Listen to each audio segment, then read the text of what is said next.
a small town of Texas, full of history and charm, a young couple named William and Maria began their life together. They met while William was visiting the shop Maria worked. Months flew and they were deeply in love, looking forward to a future filled with happiness and joy.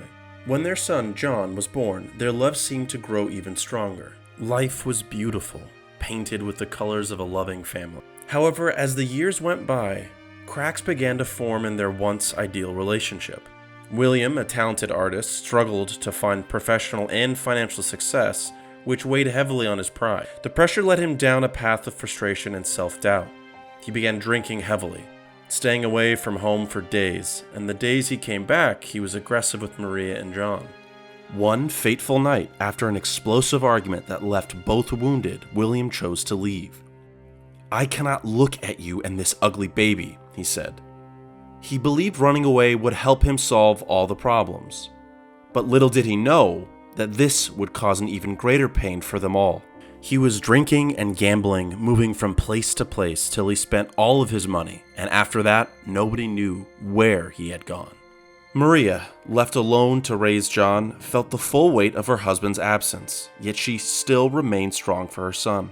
As the days turned into months and the months into years, Maria focused on providing a stable and loving family for John. She worked tirelessly, having multiple jobs, including being a waiter and cleaner to make ends meet, to ensure that her son never missed anything. Despite the hard times, she never spoke bad of William, wishing that John form his own opinions about his father. Whenever John would ask her, "Mom, where's Dad?" she would say, "He went to work abroad. Who knows what may have happened, but maybe one day he will come back, sweetheart." John was too young, but still old enough to understand that his father was likely not coming back. Friends at school started to bully him, and he would come home to cry alone at night. But as John was growing up, he discovered a passion for helping others and dreamed of becoming a firefighter. The idea of being a hero and saving lives resonated with him deeply.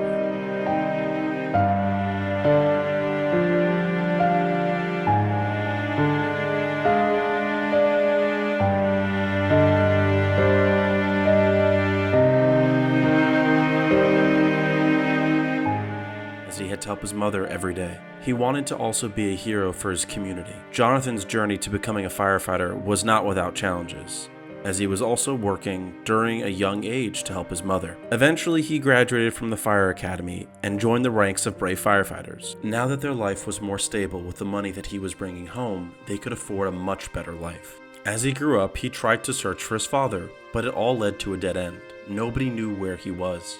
One autumn evening, a fire broke out in an old abandoned warehouse. The flames danced wildly, threatening to burn down everything in their path. The fire brigade, led by their captain John, moved fast to the site. As John entered the burning building, in the middle of the chaos, he heard a faint cry for help. Following the voice, he found an unconscious man trapped in the flames. To his shock, as he saw the man's face, he remembered the photos his mother had shown and realized that that man was his father, William. Despite the years of pain and questions, Jonathan's instincts as a firefighter kicked right in. With remarkable courage, he carried his father out of the burning building and into the arms of his fellow firefighters. Soon after, William was sent to the hospital. He asked for the firefighter that saved his life. "I want to see the man who saved my life," he said. The hospital contacted John. Even though he was hurt and disappointed, John decided to go. As John entered the hospital room, William started to thank him. "Do you know me, the man who saved you?" John asked. William paused. "I am your son. You left me as a baby."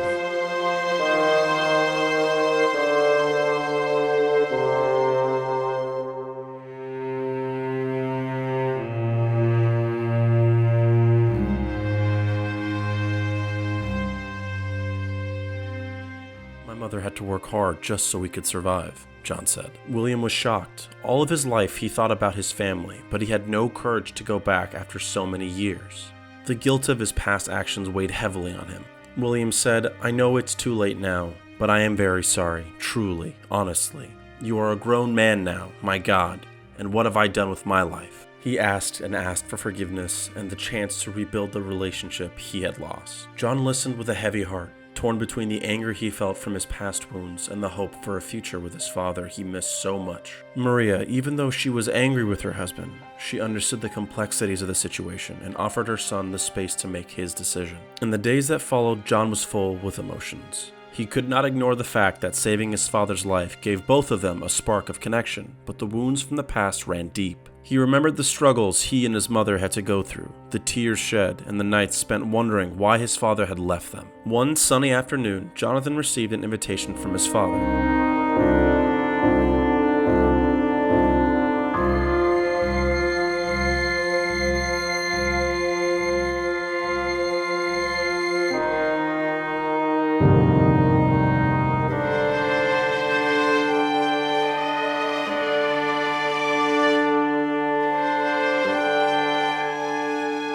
William wanted to talk and asked if they could meet at the park where they used to play together when Jonathan was a little boy. Nervous but hopeful, John agreed to the meeting. He met his father at the park where they sat on a bench under the shade of a large tree. In this moment of vulnerability, William opened up to John. He spoke of the pain he caused, accepting that leaving was a terrible mistake, that drinking caused him a lot of problems, and his life was awful. He expressed deep regret for abandoning his family and the emptiness he had felt in his heart all those years. Jonathan listened intently, tears welling up in his eyes. He saw the genuine pain in his father's eyes and heard the sincerity in his voice. He realized that his father's journey towards redemption had been a difficult one, filled with internal struggles. With a heavy heart, John confessed his struggle with the intention of forgiveness. He shared the pain he had during the years of his father's absence and how it shaped him into the man he had become. William understood the weight of his actions and didn't expect instant forgiveness. He knew that rebuilding trust would take time and that he had to prove himself through consistent actions and understanding. In this honest and heartfelt conversation, a newfound understanding bloomed between father and son. They didn't magically fix everything, but they started to connect. Over the following months, John and William continued to meet regularly, gradually rebuilding their relationship. Their conversations were filled with vulnerability, apologies, and a shared commitment to being there for each other. Yet John was also a man of compassion and empathy. He saw his father's bad situation and the sincere effort he was making to change. Even though he didn't want to take him back home, he used his hard-earned savings to buy William a new house. The house stood as a symbol of hope, a fresh start for a man seeking forgiveness and a chance to rebuild broken bridges. William moved into his new home, determined to be a better man and to rebuild his life from the ashes. He attended therapy sessions and improved a lot. He started painting and selling pictures. John and Maria continued to support him from a distance, visiting occasionally and offering a helping hand when needed. As the fires of forgiveness slowly burned, Jonathan and William began to form a bond based on understanding and empathy. They celebrated milestones together, like John's promotions as a firefighter and William's newfound success in his art career, of which all of the money he was making was going to a savings fund for his son and dear wife. However, the most significant moment came when John introduced his father to the fellow firefighters and townspeople who had become like a second family to him. The embrace from his fire brigade and the warmth of the community reinforced the idea that forgiveness was not only about the past, but also about the future. It was a tale of resilience, the triumph of the human spirit, and the strength of love. In the end, they learned that the true measure of heroism lies not only in saving lives, but also in finding the strength to heal and to forgive. Through these experiences, John learned that forgiveness didn't mean forgetting the past or excusing past actions. It meant acknowledging the pain and choosing to move forward with an open heart.